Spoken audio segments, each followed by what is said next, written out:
মহান আল্লাহ পাকের দরবারে লাখো কোটি শুকরিয়া যে আল্লাহ পাক রব্বুল আলামিন আমাদেরকে পবিত্র জুমার নামাজ আদায় করার উদ্দেশ্যে মসজিদের মধ্যে সবার আগে আসার বসার তৌফিক দান করেছেন। সেজন্য আমরা সবাই দিল থেকে শুকরিয়া আদায় করে বলি আলহামদুলিল্লাহ। আরবি মাস হিসেবে এখন চলতেছে জিলকদ, সামনে জিলহজ মাস। আমাদের সামনে এখন দুইটা আমল, একটা হচ্ছে হজ আর একটা কোরবানি। হজ এবং কোরবানি আমল এখন আমাদের সামনে। কোরবানির শুরুর ইতিহাস সূরা মাইদার মধ্যে আল্লাহ পাক রব্বুল আলামিন আলোচনা করেছেন। আদম আলাইহিস সালামের দুই সন্তান, এই দুই সন্তানের ঘটনা কেন্দ্র করে আদম আলাইহিস সালাম দুনিয়ার মধ্যে আসার পরে ওনার জোড়া সন্তান জন্মগ্রহণ করত। তো ওনার দুই জোড়া সন্তান, ওনার শরীয়তের মধ্যে আল্লাহ বিধান দিয়েছিলেন যে একই জোড়া সন্তানের সাথে পরস্পরে বিবাহ আবদ্ধ হওয়া জায়েজ নাই, না জায়েজ। এরপরে জোড়ার সাথে প্রয়োজনের খাতিরে আল্লাহ তাআলা বিধান দিয়েছিলেন যে এক জোড়া আরেক জোড়ার সাথে বিয়ে আমি আল্লাহ বৈধ করলাম। সেই অনুযায়ী আল্লাহ আদম আলাইহিস সালাম ফয়সালা করলেন।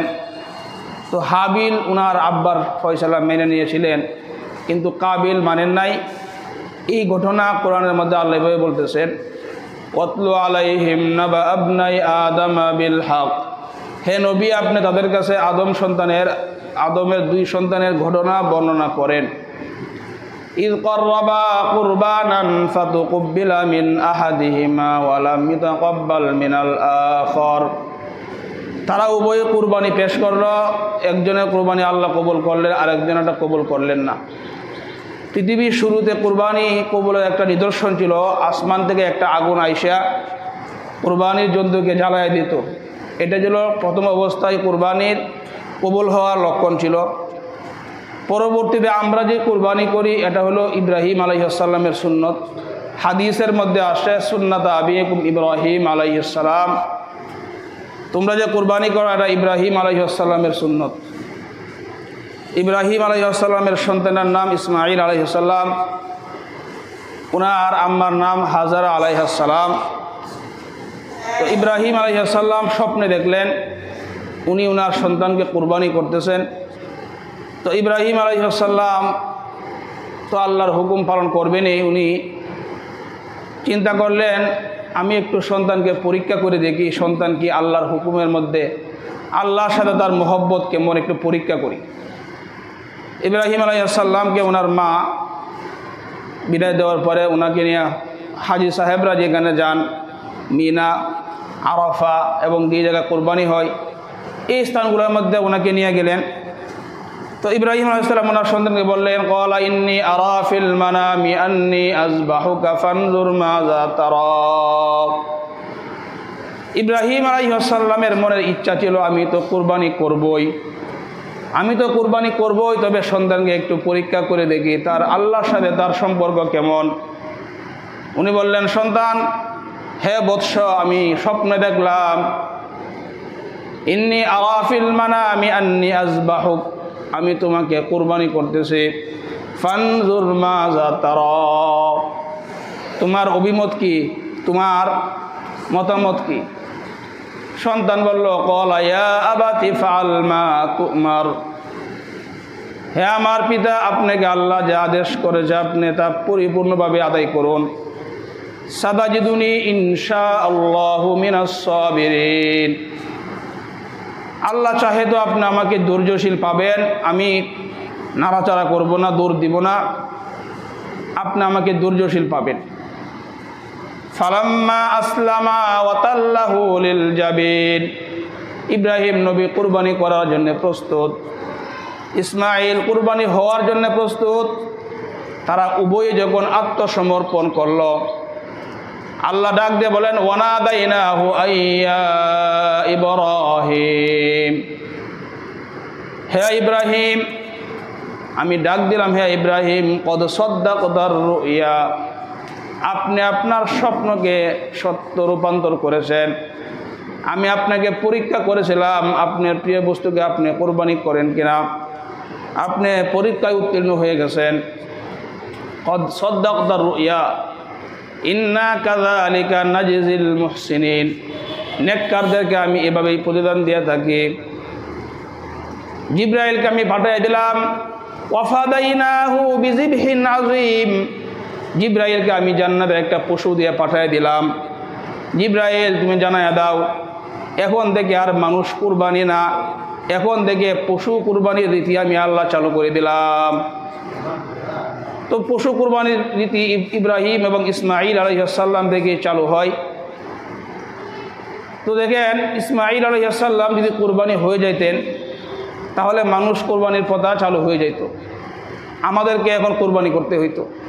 না জানি কার কোন সময় কী ফয়সালা আসতো, কিন্তু আল্লাহ তাআলা পশু কুরবানির চালু করে দিলেন, মানুষ কোরবানি বন্ধ হয়ে গেল। আল্লাহ তাআলা চাইছিলেন, ইব্রাহিম আলাইহিস সালাম থেকে পরীক্ষা চাইছিলেন যে হাবিব, আমি চাইছিলাম আপনাকে পরীক্ষা করার জন্যে, আর আপনি পরীক্ষায় উত্তীর্ণ হয়ে গেছেন। এই জন্যে আমাদের এখন কুরবানি আর হজ এই দুইটা আমল আমাদের সামনে। যাদের উপর যাকাত ফরজ, যারা যাকাত পরিমাণ সম্পদের মালিক, তারা যদি জিলহজ মাসের 10, 11, 12 এই 3 দিন এই পরিমাণ সম্পদের মালিক হয়, তাদের উপর কুরবানি করা ওয়াজিব। আর যারা হজ করতে সামর্থ্য, তাদের উপর হজ করা ফরজ। হজ কুরবানি এই দুইটা গুরুত্বপূর্ণ ইবাদত। এই ইবাদতগুলো আল্লাহর জন্য করা, এগুলোর মধ্যে শিরিক না করা, লোক দেখানো ইবাদত না করা। কুরবানি করার সময় লোক দেখানো ইবাদত, লোক দেখানো কুরবানও যাতে না হয়। কেন? যদি শিরিক হয়ে যায় আমার কুরবানি আমি কোনো সওয়াব পাবো না। সূরা কাহাফের 110 নম্বর আয়াতের মধ্যে আল্লাহ পাক রব্বুল আলামিন ইরশাদ করেন, ফামান কানা ইয়ারজু লিকা রাব্বিহি ফালইয়ামাল আমালান সলিহা। যে চাই আল্লাহর সাথে সাক্ষাৎ করবে, যে আল্লাহর সাথে সাক্ষাৎ করতে চাই, ফালইয়ামাল আমালান সলিহা, সে যেন নেক আমল করে। ওয়ালা ইউশরিক বিইবাদাতি রাব্বিহি আহাদা, এবং তার রবের ইবাদতে কাউকে শরিক না করে, অংশীদার না করে।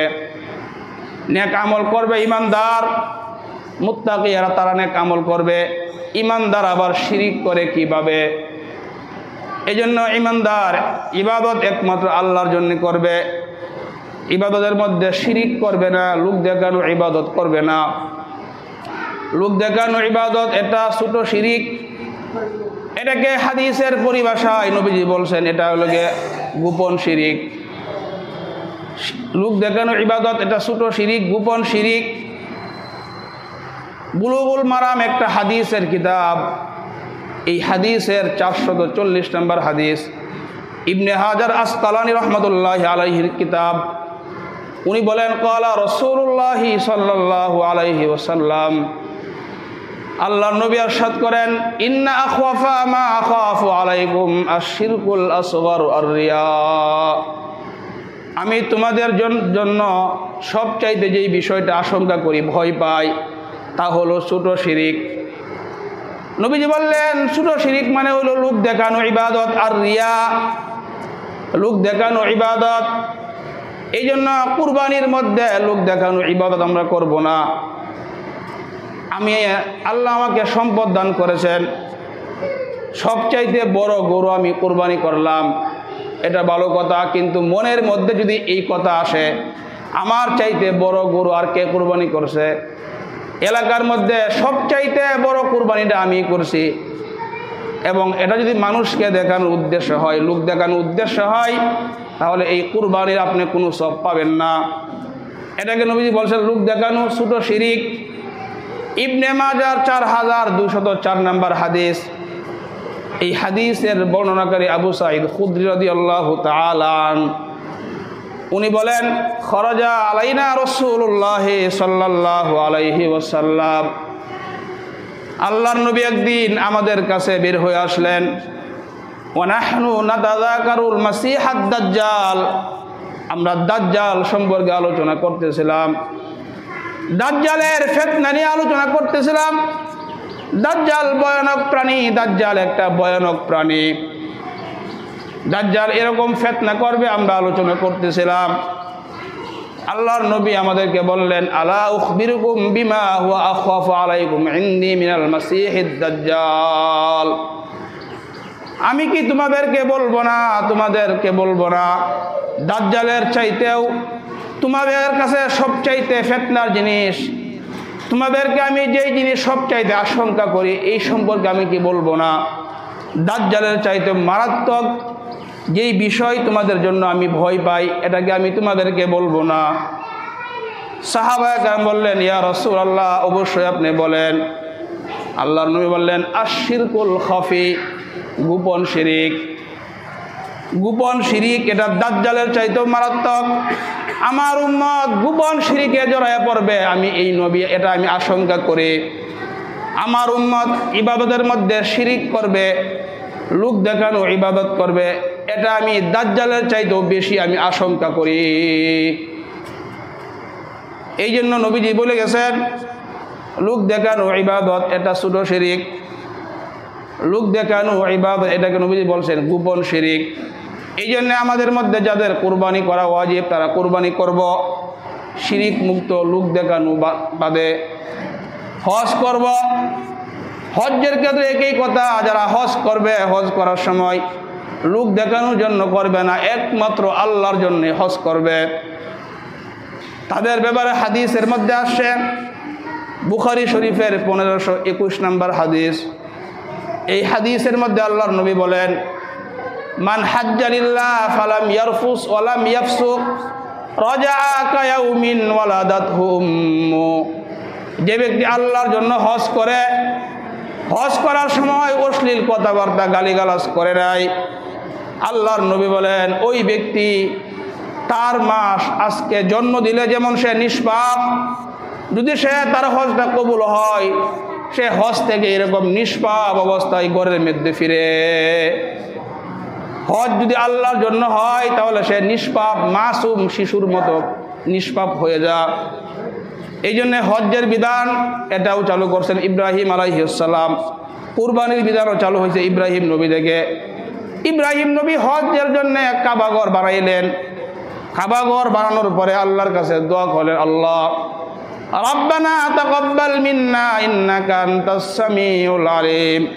আল্লাহ, আমরা যে কাবাঘর বানাইলাম এটা আমাদের জন্য আপনি কবুল করেন, নিশ্চয়ই আপনি সর্বশ্রোতা সর্বজ্ঞানী। আল্লাহ বলেন, হে ইব্রাহিম, আপনি ঘোষণা করেন, আপনি আমার ঘরকে আপনি পবিত্র করেন। অতহির বাইতি আলি তাইফিনা ওয়াল আকিফিনা ওয়ার রুকআইস সুজুদ। আপনি আমার ঘরকে তাওফকারীদের জন্য পবিত্র করেন, যারা এখানে অবস্থান করবে তাদের জন্য পবিত্র করেন, রুকু সেজদাকারীদের জন্য আমার ঘরকে আপনি পবিত্র করেন। আপনি ঘোষণা করেন ওয়াযিন ফিন্নাসি বিল হাজ্জি ইয়াতুকা। আপনি হজ্জের ঘোষণা করেন মানুষকে, মানুষ যাতে আমার ঘর তওয়াফ করার জন্য আসে। হজ্জের বিধান ইব্রাহিম নবী থেকে চালু হয়। কুরবানির বিধানও তাদের ইব্রাহিম ও ইসমাঈল আলাইহিস সালাম থেকে আমাদের কাছে আসে। এই জন্য যাদের উপর হজ ফরজ হয় আমরা হজ করব। হজ করতে যায় যদি কেউ মারা যায় লস নাই। আল্লাহর নবীর এক সাহাবী, বুখারী শরীফের 1266 নম্বর হাদিসের মধ্যে আসছে, এক সাহাবী আল্লাহর নবীর সাথে হজ করতে বের হয়েছে। বাইনামা রাজুলুন ওয়াকিফুন মা রাসূলিল্লাহি সাল্লাল্লাহু আলাইহি ওয়াসাল্লাম বিআরাফা। এক সাহাবী আল্লাহর নবীর সাথে আরাফার ময়দানে অবস্থান করতেছিলেন।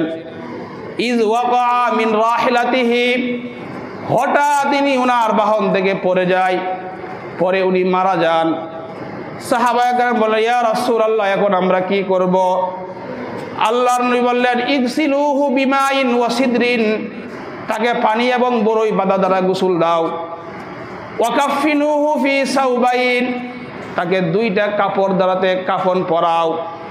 আমরা পুরুষরা মারা গেলে কাপড় কয়টা পরাই? 3টা কাপড় পরাই। যারা হাজী সাহেবান হজ করতে যায় তারা কয়টা কাপড় পরে? 2 কাপড় পরে। নবীজি বললেন তাকে 2টা কাপড় দ্বারাতে কাফন পরাও। ওয়ালা তুহান্নিতুহু, তাকে সুগন্ধি লাগাইবা না। ওয়ালা তুখাম্মিরু রাসাহু, তার মাথাটা তোমরা ডাকবা না। আমাদের কেউ মারা গেলে মাথাটা তো লাগাইয়া দেয়, বেঁধে দেয়। নবীজি বললেন তার মাথাটা বাঁধবা না, তার মাথাটা খোলা রাখবা।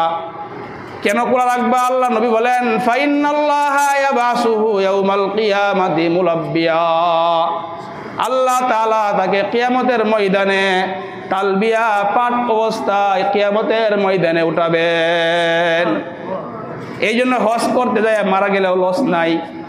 মারা গেলে নবীজি বললেন কিয়ামতের ময়দানে লাব্বাইক আল্লাহুম্মা লাব্বাইক ইন্নাল হামদা ওয়ান নি'মাতা লাকা ওয়াল মুলকা লা শারীকা লাক, এইরকম তালবিয়া পাঠ অবস্থায় সে কিয়ামতের ময়দানে উঠবে। এই জন্য যাদের উপর হজ করা ফরজ, আমরা হজ করব। যার উপর হজ ফরজ হয়ে গেছে, যদি হজ না করে 5 বছর অতিবাহিত হয়ে যা, সহিহুত তারগিব কিতাবের নাম, এই কিতাবের 1166 নম্বর হাদিসের মধ্যে নবীজি বলেন, হাদিসে কুদসি আল্লাহ বলতেছেন ইন্না আবদান সাহহাতু লাহু জিসমা, আমার বান্দাকে আমি সুস্থতা দান করলাম, শরীরটা আমি তার ভালো রাখলাম। ওয়া ওয়াসাতু আলাইহি ফিল মাঈশা, আমি তাকে টাকা পয়সা দান করলাম, তাকে আমি জীবিকার মধ্যে প্রশস্ততা দান করলাম, টাকা পয়সা ধন সম্পদ দান করলাম। তামজি আলাইহি খামসাতু আওয়াম, আল্লাহ বলেন তার উপর 5 বছর অতিবাহিত হয়ে যায়, সে হজ করে না। 5 বছর হয়ে যায় হজ করে না। আল্লাহ বলেন লা ইয়াফিদু ইলাইয়া লামাহরুমুন, সে আমার সাথে এমন অবস্থায় সাক্ষাৎ করবে, সে হতভাগা, সে বঞ্চিত, সে মাহরুম। বলেন নাউজুবিল্লাহ।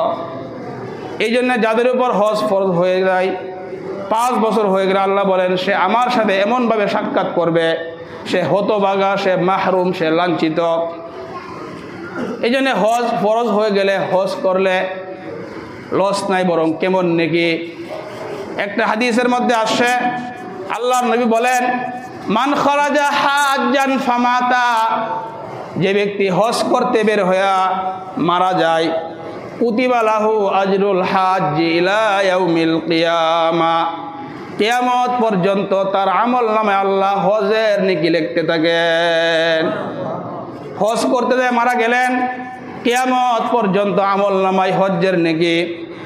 নবীজি বলেন ওমান খারাজা মুতামিরান, যে ব্যক্তি উমরা করতে বের হয় ফামাতা, উমরা করতে যায় মারা যায়, আল্লাহর নবী বলেন কুতিবা লাহু আজরুল মুতাবিরি ইলা ইয়াউমিল কিয়ামা, কিয়ামত পর্যন্ত তার আমল নামায় উমরার নেকি রাখা হইতে থাকবে। তাহলে উমরা করা, যাদের উপর হজ করা ফরজ, আমরা হজ করব। আর উমরা যাদের উপর সামর্থ্য আছে আমরা উমরা করব। উমরা করার ব্যাপারে রমজান মাসে উমরা করার একটা বিশেষ ফজিলত আছে। হাদিসের মধ্যে আসছে নবীজি বলেন উমরাতুন ফি রমাজান কাহাজ্জাতিন মাই, রমজানে যে ব্যক্তি উমরা করবে সে আমি নবীর সাথে যেন হজ করল।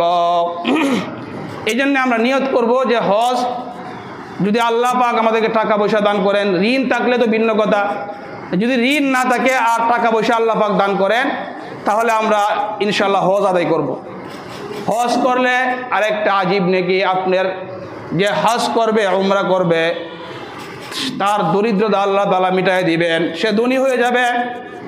হজ করলে আল্লাহ তাআলা ধনী বানায় দেন। নবীজি বলেন তিরমিজি শরীফের 810 নম্বর হাদিসের বর্ণনা, আল্লাহর নবী বলেন তাবিউ বাইনাল হাজ্জি ওয়াল উমরা, তোমরা হজ এবং উমরা করো, ফাইন্নাহুমা ইয়ানফিয়ানিল ফাকরা ওয়াজ যুনুব কামা ইয়ানফিল কিরু খুবসাল হাদিদ মিনাজ যাহাবি ওয়াল ফিদ্দা, হাপরের কামারের হাপর যেমনিভাবে স্বর্ণরূপাকে পরিষ্কার করে, হজ এবং উমরা মানুষের গুনাহকে মিটায় দেয়, মানুষের দারিদ্রতাকে দূর করে দেয়। তো নবীজি বললেন হজ করলে তোমরা ধনী হয়ে যাইবা, এটা আমরা বিশ্বাস করি না। আমরা মনে করি যে সুদ খাইলে কি মানুষ ধনী হয়, হজ করলে তো আমরা দেখি টাকা লাগে, ধনী হয় কিভাবে। তো নবীজি বলে গেছেন হজ করলে তোমরা ধনী হয়ে যাইবা। এই জন্যে যাদের উপর হজ করা ফরজ আমরা হজ আদায় করব, যাদের উপর উমরা সামর্থ্য উমরা করব।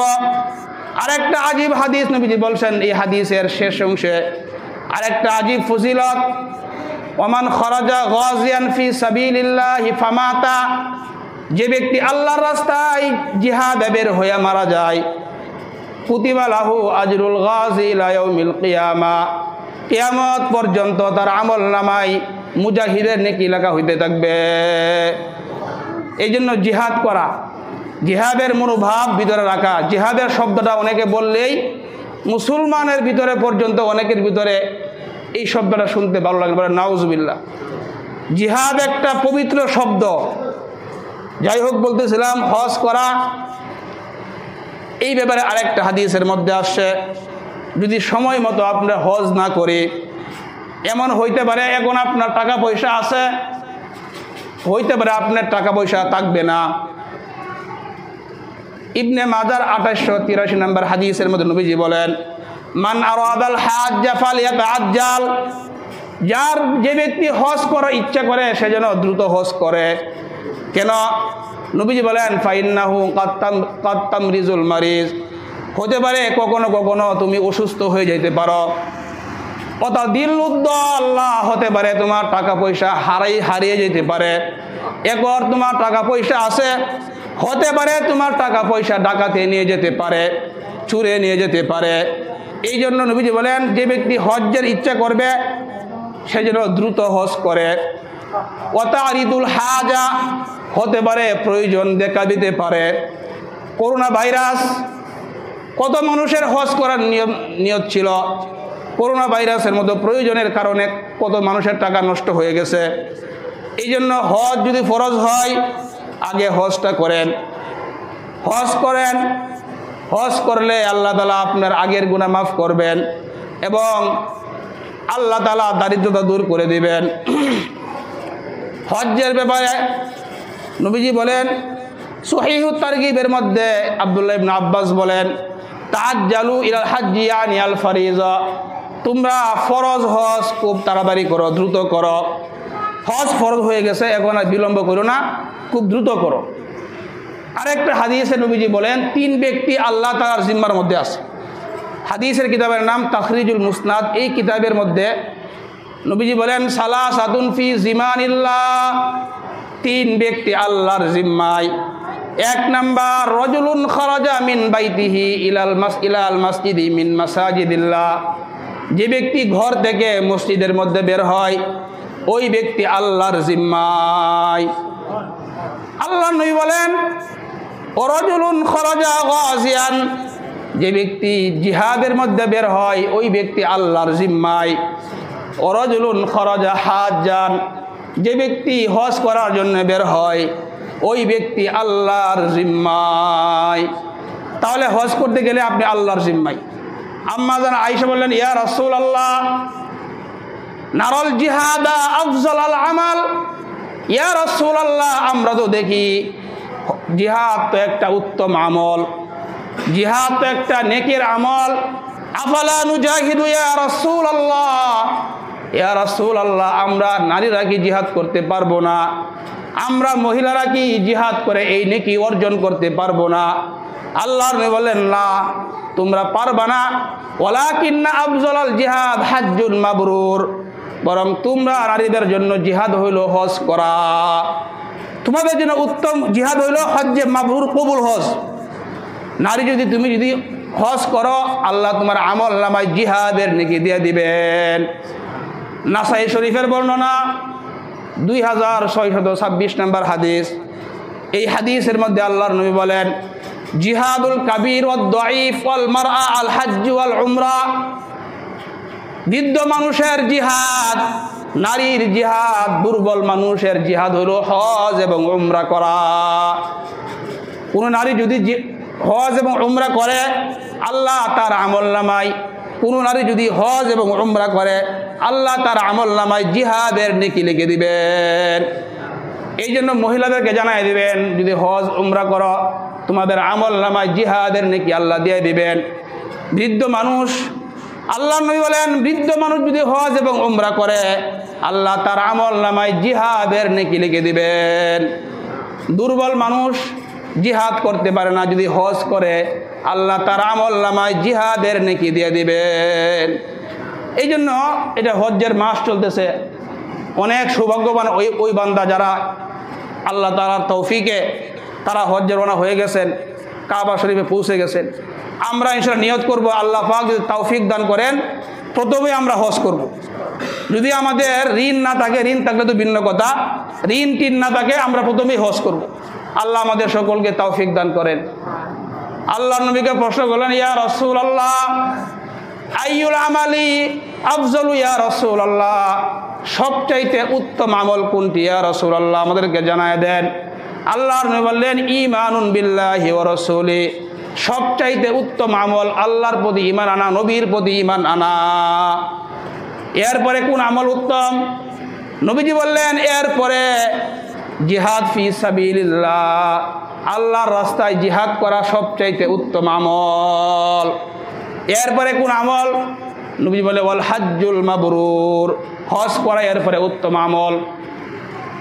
হজ্জের মাসালার মধ্যে আমরা দেখতে পাই হজের সাথে সাথে নবীজি জিহাদের কথা আলোচনা করছেন। যেই জায়গার মধ্যে হজের আলোচনা সেই জায়গার মধ্যে সাথে সাথে জিহাদের আলোচনা। এরকম আলোচনা কেন করলেন? চিন্তা করে দেখেন, হজ করতে গেলেও কষ্ট হয়, জিহাদ করতে গেলেও কষ্ট হয়। সহিহুত তারগিব কিতাবের নাম, এই কিতাবের 1116 নম্বর হাদিসের বর্ণনা, আম্মাজান আয়েশা সিদ্দিকা রাদিয়াল্লাহু আনহার বর্ণনা।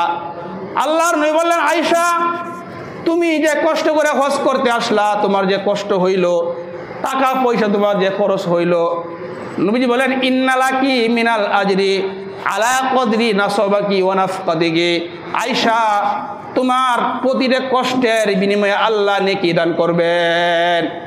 হজ করতে তোমার যে টাকা খরচ করলা, প্রত্যেকটা টাকার বিনিময়ে আল্লাহ নেকি দান করবেন। হজ করতে গেলে কষ্ট হয় না?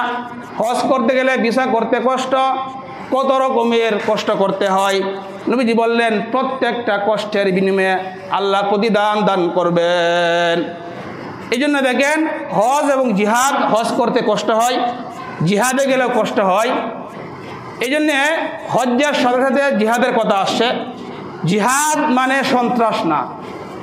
অনেক হাজি সাহেবানরা আমরা আসি, তারা মনে করি জিহাদ শব্দটা শুনলেই এরা মনে করে যে হুজুর এখানে জিহাদের কথা কেন আলোচনা করে। জিহাদ আর সন্ত্রাস এক জিনিস না। জিহাদ একটা পবিত্র শব্দ। সন্ত্রাস দমন করার একটা অন্যতম মাধ্যম হচ্ছে জিহাদ। রসুলের জিন্দিগির 13 বছর মাক্কি জিন্দিগির মধ্যে আপনি জীবনী পড়ে দেখেন মুসলমানরা আক্রমণাত্মক না, মুসলমানরা কারো উপর আক্রমণ করেন নাই। 13 বছর পর্যন্ত মক্কা জিন্দিগিতে মুসলমানরা মায়ের খাইছেন, তখনও জিহাদ ফরজ হয় নাই। মাদানী জিন্দিগিতে 10 বছর ওই জায়গার মধ্যে যায় আল্লাহ তাআলা কি করলেন? বললেন আপনারা এখন কি করেন? আপনারা আক্রমণ ফিরানোর জন্য প্রতিরোধ করেন। আক্রমণ আপনারা করবেন না, আপনারা আক্রমণ ফিরান। দেখেন জিহাদ হইল সন্ত্রাস দমন করার নাম। জিহাদ হচ্ছে মুসলমানদের উপর জুলুম নির্যাতন শুরু হইলে এটা প্রতিহত করার নাম হচ্ছে জিহাদ। জিহাদ সন্ত্রাসের নাম না। এই কথাটা আমাদের মুসলমানদের ভিতরে ঢুকানো দরকার। এই জন্য নবীজির পুরা 23 বছর জিন্দিগি আপনি পড়বেন। প্রথমে নবীজির মাক্কি জিন্দিগি 13 বছর পড়বেন, এরপরে আপনি নবীজির মাদানী জিন্দিগি 10 বছর পড়বেন। তাহলে আপনি বুঝে আসবে যে জিহাদ এটা সন্ত্রাসের নাম না। সন্ত্রাসী কর্মকাণ্ড দুনিয়ার মধ্যে কাফেররা চালু করছে। সন্ত্রাসী কর্মকাণ্ড আবু জাহেলদের কাজ, এটা মুসলমানদের কাজ না।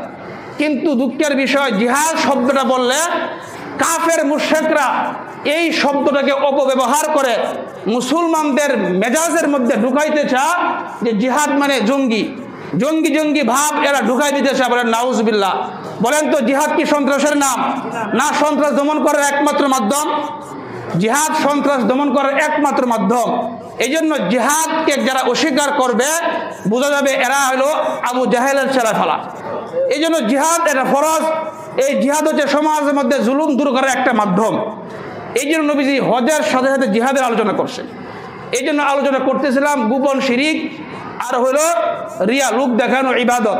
আমাদের সামনে হজ এবং কুরবানির মধ্যে আমরা লোক দেখানো কুরবানি করব না। একটা বড় গরু কুরবানি করলাম, মনে মনে বললাম যে আমার চাইতে বড় কুরবানি আর কে করতে পারে? নবীজি বলেন এটাই হলো লোক দেখানো ইবাদত, এটাই হলো শিরিক। কয়েকজন মিলে একটা কুরবানি করলাম, চিন্তা করলাম অমুক এলাকার মানুষে কুরবানি কিনছে, গরু কিনছে 80,000, আমরা কিনবো 1,00,000 টাকা দিয়া। লোক দেখানো, এই লোক দেখানো ইবাদত, এইগুলো আল্লাহ তাআলা কবুল করবেন না। এই জন্যে যাদের উপর কুরবানি করা ওয়াজিব, কুরবানি করব কিন্তু আল্লাহর জন্য করব। লোক দেখানো ইবাদত আল্লাহ কবুল করেন না। হাদিসের কিতাবের নাম ইবনে মাজা, এই কিতাবের 4202 নম্বর হাদিস, আনা আগনা শুরাকা মিনাশ শিরকি। আল্লাহ বলেন আমি শিরিক থেকে মুক্ত।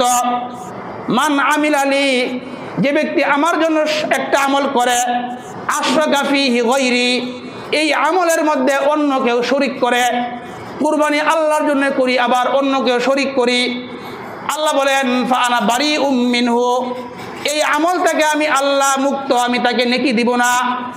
এই আমলটা হবে তার জন্য হবে, ওয়াহুয়া লিল্লাযী আশরাকা, সে যাকে শরিক করছে, যার সাথে আমার সাথে যে যাকে শরিক করছে, আমলটা তার জন্য হবে, আমার জন্য হবে না।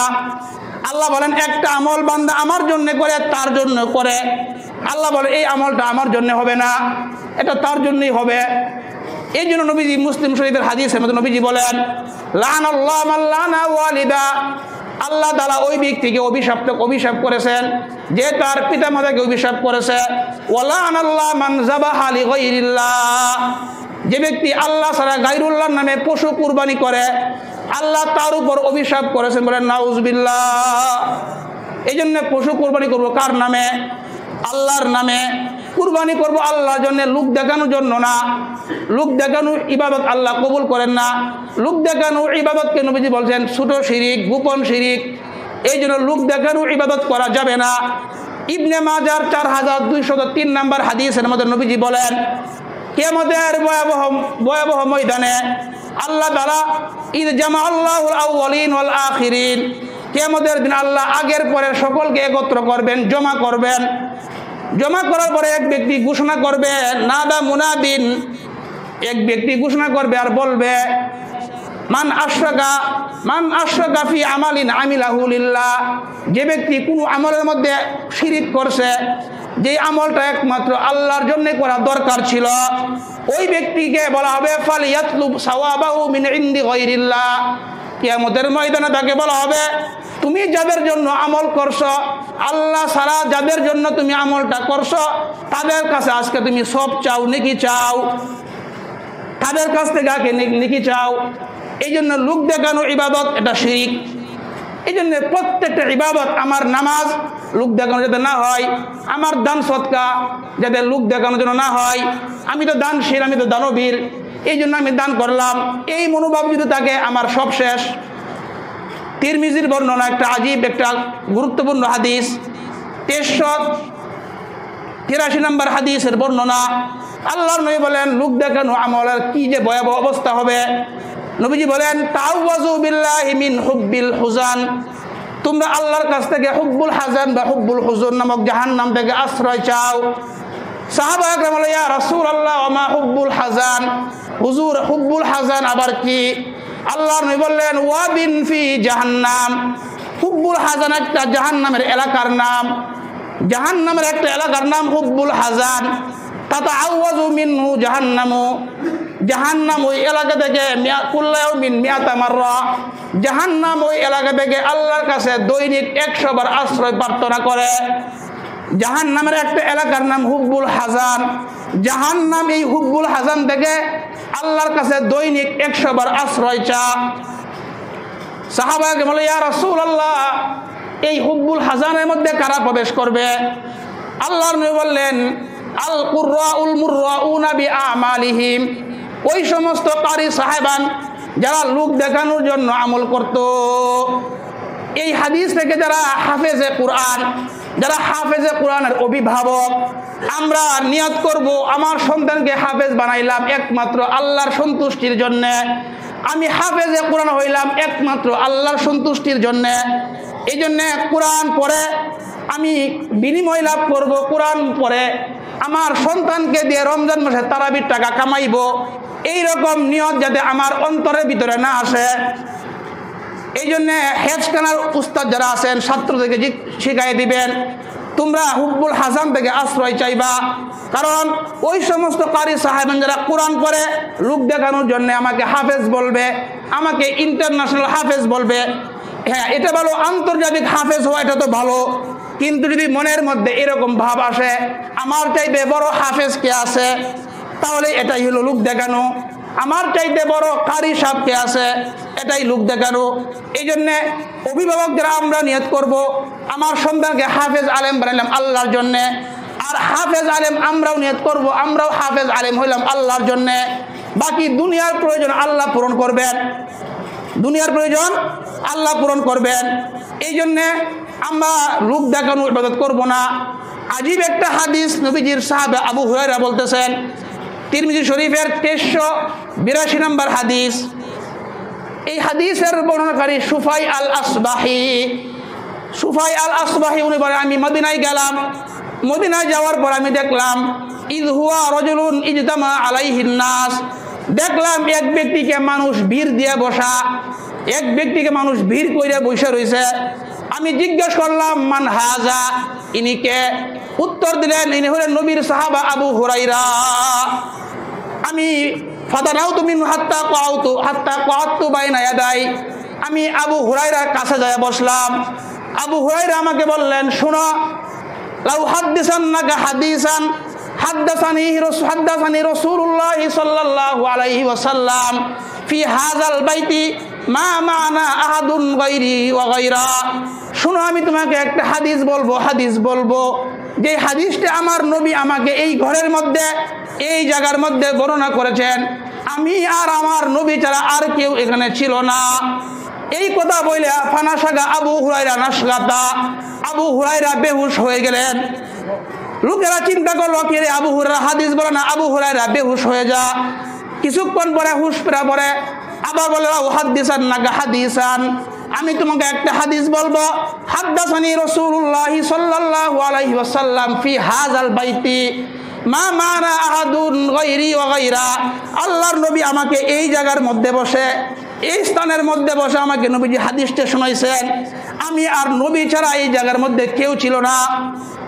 এই বলে ফানাসাগা আবু হুরায়রা নাসগাতান উখরা, আবু হুরায়রা দ্বিতীয়বার আবার বেহুশ হয়ে যা। সাহাবায়ে কেরাম আশ্চর্য হয়ে যায়, এমন কি হাদিস, এমন কোন হাদিস? হাদিসটা উনি বলেন না, বারবার বেহুশ হয়ে যা। আবার আবু হুরায়রা হুশ ফিরে আসার পরে আবার বলেন হাদ্দাসানি লাউ হাদ্দিসান্নাকা হাদিসান, আমি তোমাকে এমন একটা হাদিস শোনাইবো। হাদ্দাসানি রাসূলুল্লাহ সাল্লাল্লাহু আলাইহি ওয়াসাল্লাম ফি হাযাল বাইত, আল্লাহর নবী আমাকে এই ঘরের মধ্যে এই জায়গার মধ্যে হাদিসটা বলছেন, মা মানা আহাদুন গায়রি ওয়া গায়রা, আমি আর নবী ছাড়া আর কেউ এখানে ছিল না। এটা বলে ফানাসাগা আবু হুরায়রা নাসগাতান উখরা, আবু হুরায়রা তৃতীয়বার আবার বেহুশ হয়ে যা। তিনবার আবু হুরায়রা বেহুশ হয়ে যা। এটা কোন হাদিস? যেই হাদিস আল্লাহর নবীর সাহাবী আবু হুরায়রা বলতে পারতেছে না, বারবার বেহুশ হয়ে যা।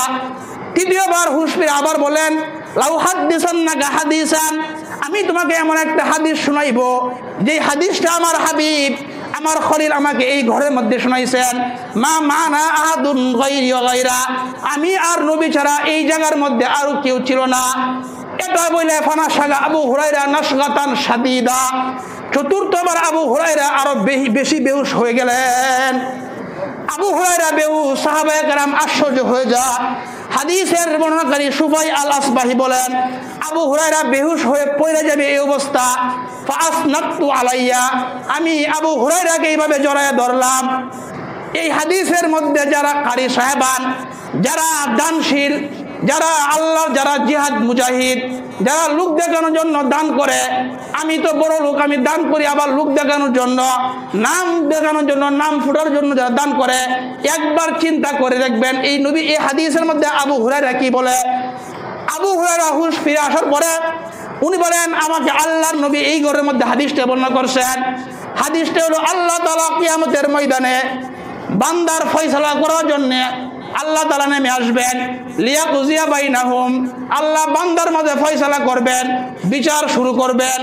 আল্লাহ তাআলা তিন ব্যক্তিকে ডাকবেন। প্রথম ব্যক্তি, এক নাম্বার যিনি জামাল কুরআন, যাকে আল্লাহ কুরআন দান করছেন, কুরআনের হাফেজ আলেম, তাকে আল্লাহ জিজ্ঞাসা করবেন, আমি যে তোমাকে এলেম দান করছিলাম, আমি কি তোমাকে ওই এলেম দেই নাই যেই এলেম আমি আমার নবীর উপর নাজিল করেছিলাম? বলবো আল্লাহ আপনি তো আমাকে এলেম দান করেছিলেন।